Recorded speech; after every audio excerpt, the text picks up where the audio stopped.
À la résidence Massalia, Thomas, Laurent Kérusoré, n'a qu'une chose en tête, l'approche du baccalauréat. Il est tellement stressé par l'examen qu'il accumule les gaffes. Il a notamment jeté son sac de révision au lieu de en quittant le bar-restaurant, il court après le camion des beurs, mais arrive trop tard. Gabriel, qui assiste à la scène, comprend que son ex-mari traverse une période difficile. Thomas en est certain. Gabriel se moque de lui, « Tu attends qu'une seule chose, que je me plante. » Gabriel lui répond qu'il ferait mieux de se déplacer au cabinet médical du Mistral. Gabriel confie à Léa être inquiet pour Thomas. Pour aider son ex-mari, il demande à sa collègue de lui prescrire des médicaments anti-stress. Et pour cause, il ne veut pas que Thomas sache que cette ordonnance vient de lui.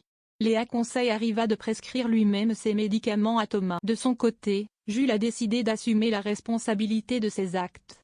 Il annonce à Morgane avoir volontairement donné un coup de pied dans la boîte à clés d'un propriétaire. La jeune policière est choquée par le comportement de son petit. Elle lui reproche d'avoir mis Chloé dans une situation extrêmement délicate, elle risque de voir la garde de sa fille refusée, puis lui demande d'aller se dénoncer à la police. Jules va-t-il suivre les conseils de sa... À l'heure du déjeuner, Patrick découvre que sa femme de ménage n'est autre que Chloé, une ex-détenue. Patrick tombe des nues et dit à sa femme, Babette, je ne peux pas prendre le risque de recruter une reprise de justice. Babette promet à Patrick d'en toucher un. En arrivant au pavillon des fleurs, Chloé annonce une bonne nouvelle à Luna, la police va retirer sa plainte contre elle. Malheureusement, elle apprend également une mauvaise nouvelle, Patrick Nebo refuse de la garder comme femme de ménage. Convaincu que cette perte d'emploi va l'empêcher de récupérer sa fille, Chloé dit à Luna, je te préviens, je ne vais pas attendre 1000 ans pour la retrouver. Alors, la jeune femme serait-elle capable de commettre au lendemain de l'arrestation d'Ariane? Beau et Stéphane et Idriss sont désormais certains d'une chose, Ariane a été victime du coup monté. Les deux enquêteurs en informent. Le commissaire leur demande de reprendre l'enquête depuis le début en ciblant l'entourage de Durieux. Néanmoins, il les met en garde, les gars, soyez discrets.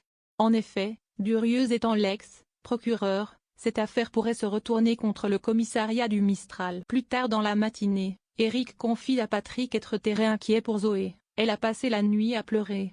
Il demande au commissaire d'accorder un parloir à la jeune fille pour qu'elle puisse aller voir sa mère en prison.